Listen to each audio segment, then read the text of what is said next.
তাই না? এখন আমার ভিতরে যে আল্লাহ আছেন, আমার ভিতরে আল্লাহ তো নিজে বলেছেন যে আমি মানবের ভিতরে, তাহলে মানবের ভিতরে যদি থাকে আল্লাহ, তাহলে আমারটা কেন আমি দেখতে পাই না? ওটা দেখা যাচ্ছে না, ওটা মেনে নিলাম, কিন্তু আল্লাহর মুখের বাণী যে আমি মানবের ভিতরে আছি, তাহলে আমি মানবের ভিতরে যদি থেকে থাকি, তাহলে কি সেজদা পাবো না? পাবো না। আমি কাকে সেজদা করব? মানুষকে না, মানুষের ভিতরে আল্লাহ আছেন, আল্লাহকে। তাহলে এখানে বলছেন না দেখে সেজদা করা কি বাবা? হ্যাঁ, হারাম। আর দেখে সেজদা করা শিরক।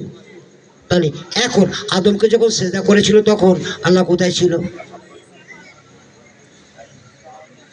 আসেন, আদমকে যখন সেজদা করেছিল আল্লাহ কোথায় ছিল? নিশ্চয়ই পাশে ছিল নাকি? তা নাহলে হুকুম করলো কোথা থেকে? এখন তো মাইক হয়েছে, এখন মাইক দিয়ে বলছে অমুক জায়গায় চলো, সবাই একত্রিত হচ্ছে। তখন তোর মাইক ছিল না। তাহলে আল্লাহ পাক যখন হুকুম করলেন, আল্লাহ পাক কোথায় ছিলেন? ওখানেই ছিলেন।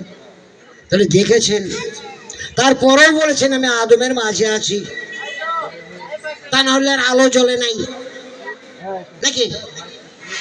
তাহলে আল্লাহ যদি ওখানে থাকে, আমি এখন আমার শাহজাহান ভাইকে দেখছে যে, অনেকে দেখছে যে আমি কদম বুচি করছি, আমি কি ওনাকে কদম বুচি করছি? না, ওনার ভিতরে যিনি আছেন তিনাকে কদম বুচি করছে, তাই না? এখন ওয়াসসালাতু মিরাজুল মুমিনিন, আমার কাছে প্রশ্ন, সালাতে আল্লাহ পাক নিজে বলেছেন ওয়াসসালাতু মিরাজুল মুমিনিন, সালাতের ভিতরে গেলে আমার সঙ্গে কথোপকথন এবং সাক্ষাৎ দেদার হবে। তাহলে এখন সামনে মাটি ছাড়া তোর কিছুই দেখিনি নাকি সেটা করতে যে? হ্যাঁ, তাহলে আল্লাহ কোথায়? আল্লাহ তো বললেও না।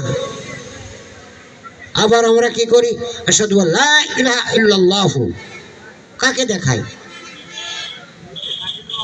কাকে সাক্ষী দিচ্ছি? আসসালামু আলাইকুম ওয়া রাহমাতুল্লাহ। বাবার আমার, আসসালাতু আলাইনা ইবাদুল্লাহি সালিহিন, এই সালিহিনদের জন্য নামাজ আদায় করতে হয়। দেখো না বাবা, বলে যেও বাপ কা বেটার মতো। তাহলে সালিহিনদের জন্য নামাজ, এই সালিহিনদের